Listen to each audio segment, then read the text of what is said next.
Nawo.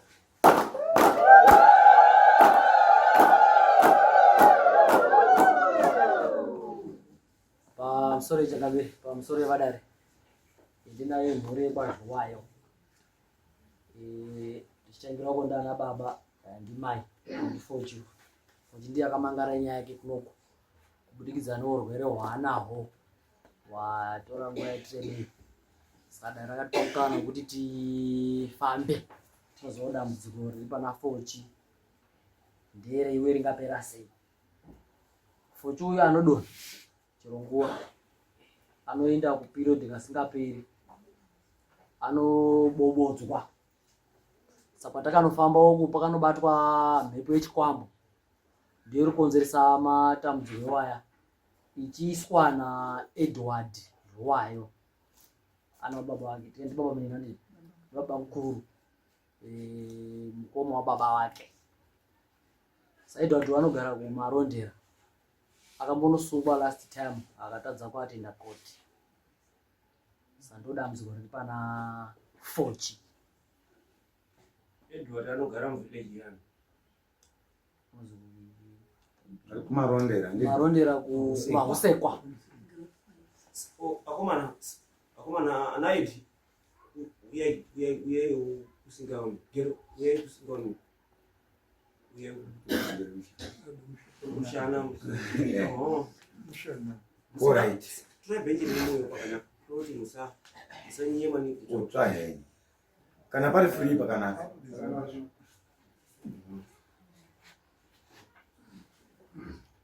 Right. Nyaya yawakabuda nayo nekuti isisu takanga tati endai munotanga kumbozwa nekuti manga magara makabata Edward kuti auye akaenda kunobatiwa asi mwochozombobuditswa kuti mumbotange koziya kuti Edward uno ndiye here kana kuti edha zvitoriwo petitori kuitira kuti tikase kubatsira ari kurwadziwa. Saka pakubatsira ari kurwadziwa pakazondobuda he kuti Edward uyauya newekumarondera uya. Ya, wakandobuda akaita Edward Rwayo akadaro. Right, kureva kuti dare riri kuda kuzwi ribate Edward. Kuti Edward aporese mhuri. ndo paya tabvunza kuti hanzi Edward unogara muvillage yani uye headman wake ndiani uye sabhuku wake ndiani uye pacamping station yacho neani. Then tokwanisa kana kuita zvekuti hanzi aendewo batwa through that. Tine maminda etinonga tinawo kuno kuti chienda tichiti tinoda munhu wakadai uyu kana kuti tipedze dambudziko raateta Edwin enzanani Edi aone zviro zvake ega zvibude kuna ateta. Pane nzira mbiri. Muno mungaite straight. Ndofunga nzira yekuti dambudziko riri pana tete ripere Edward pasina. Matauro akaita chiremba arikwanisike. Chirei wacho ndazobumvunzurudzaka. Kuti mandatofamba makawanda ndongozi zvinopera but hapasi kuita change. Saka ana chiremba anokubatsira zvekungoti zvenguva ito atangosvikapo naye otobatsirika. But pasina chinozofamba. Chinoti iye anase kuti zvinhu zvangu zvaperera. Saka pano Edward padhamu. Right, regaitizwe kuti pane mupurisa akamboenda kumbotosangana naEdward. Andika? Ngatipe zvizere so that isisu takuisa ma-adjustments nekuwedzerera power kubva pareinforcement yakaizwa ipapo kuitira kuti anorwadziwa adi apore.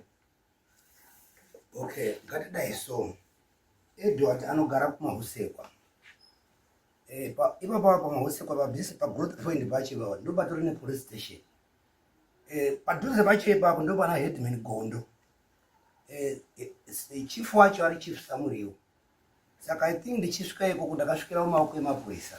Mapurisa ndobva andidirecta kuti iyi ndeye kumatare ekuma tradition. Saka enda pachief paheadman Gondo. Pandakasvika ndokuzosvika paya ndokakazondidirecta kuti ndisvike kupi paEdward.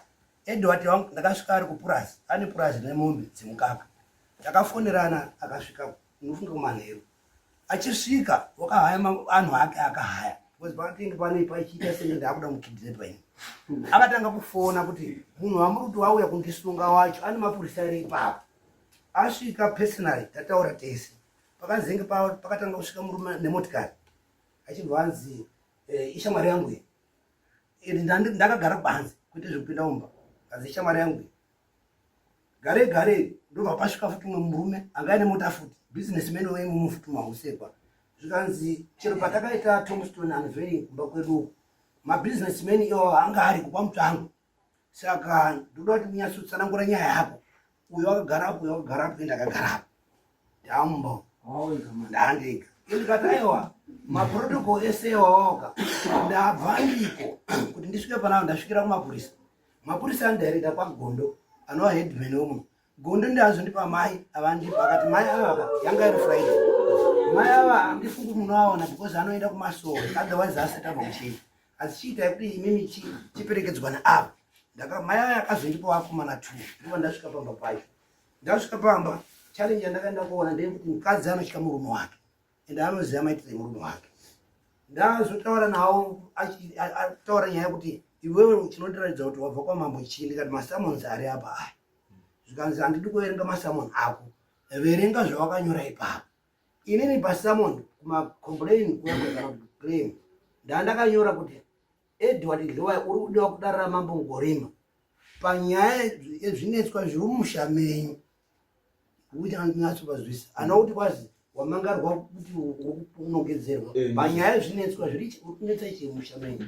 Iye akandipindura achiti handikwanisi kuuya ikoko kana zvichibva zviri mudare unless kana iwo sefamily vanditaurira kuti uya kumusha then ndokwanisa kuuya family court. Ndakatomboenda kumusha ikoko akatsanangudza zvaakatsanangudza zvakawanda kuti kwazi fochi uyu ane zvikwereti zvaari kutaura izvozvo zvikwereti zvaaitora zvaasi kuda kubhadhara saka indoyuza zvinomurwadza. Takatomboenda kwatakaenda tiri tese semhuri saka ini handina problem nazvo. Uri kuti kwazi pamwiri pake panobuda Monica zvamonica ini ndaizora Monica wakataura zvakawanda. Varume vaya vanga vari maya vakandibvunza kuti saka imimi uchibva uri kudai wambozvibvunzawo here kuti family court ikati inini harisi basa rangu kana munhu achinge amangara nyaya kuti ndamangara kwamambo ndoda kubvunza kuti makazomboite kumba kwenyu here changu usunge munhu uya kwamambo. Saka zvamakunditonge izvozvo I don't think I can answer that. I'm not answerable to that. Ndikazi okay.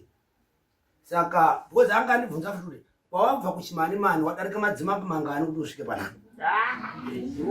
Ndikati aiwa zvekudarika madzimambo zvauri kutaura kana hatina basa nazvo. Saka ishu iri apa I think yari kuti tibate Edward I think asati apuwa mumapurisa ndandati inini zvinokoneka kuti paitwe from traditional leadership to only law enforcement agents.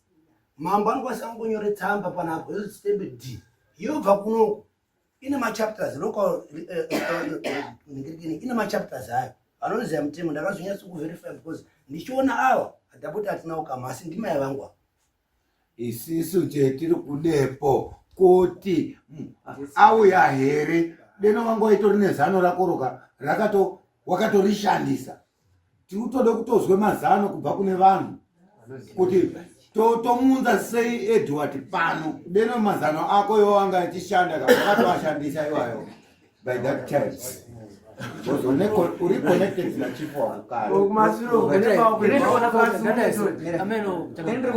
mazano tikabuda hapa unomubara mazano kamera man unozochenjererwa kamera iwe wapura iwe